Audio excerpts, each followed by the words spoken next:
Hello, welcome back sa ating channel. Si Herbert ang ating dito, si ating daman. The man of the day, Herbert. So ang namin dito, ang ginagawa ay isang kwarto, actually dalawang kwarto to. Pero isa-isa muna. Medyo mabagal nga kung isa-isa lang, dapat dalawa, sabay. Para di mawala ng gagawin, pero dahil nga wala silang matirhan, isa-isa lang muna. Tapusin ito, tapos lipat sa isang kwarto. So itong part na to ay naka-wallpaper ang part na to. Itong isang wall. Kaya binaklasan ng wallpaper, kaya yan naka-plaster. Yan hanggang...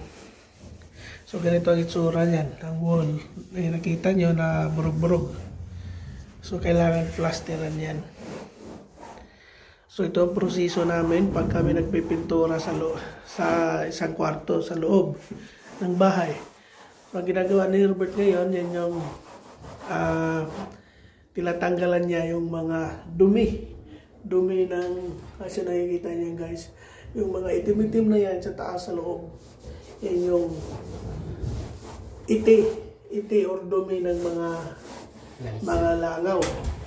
Yan, fly sheet tawag nila dito. So tinatanggal ni Herbert kasi ang ceiling puti. Pag pipinturahan mo lilot yan, lilitaw lang din yan kahit anong gawin mong patong. So kailangan tanggalin siya, punasan bago siya pipinturahan. Tapos dito, ito yung ginagawa ng prep. Ang wall, nakikita nyo kasi kadalasan sa mga wall nagkakrak. Kaya yan, plinasteran ni Herbert, may tape yan. Nakita nyo, may tape na yan. So pangalawang patong ito ba? Unang patong. Unang patong yan. So papatungan pa ng 2 beses yan ni Herbert. So yan ang ginagawa naming prep. Yan, nakita, daming butas. Ginagawa naming prep pag kami nagpipintura sa loob. Una talaga yan, plaster kung mayroong mga crack sa wall. At pagkatapos niyan, yung mga gap nito na sa maliliit ay sisilikulan namin yan para maganda sa tingnan pag nakasiliko na. Ayan, nakita niyo yung mga gap na yan. Yan, sisilikunan namin yan.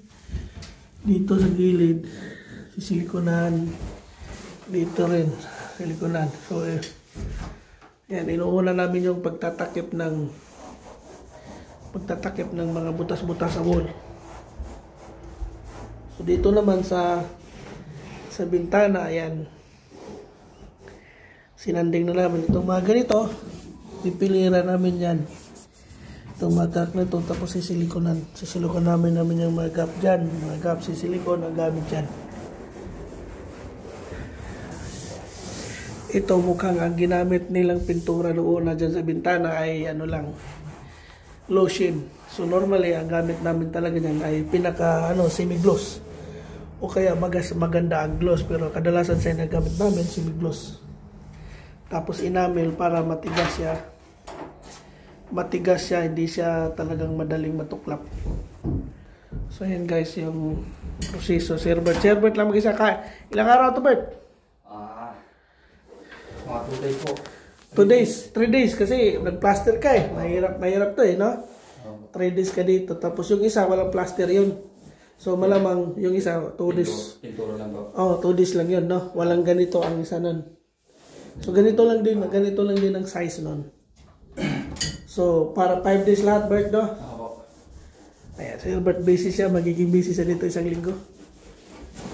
Okay, Bert, ikaw nang bahala. Pakikuha doon yung kunin mo ako.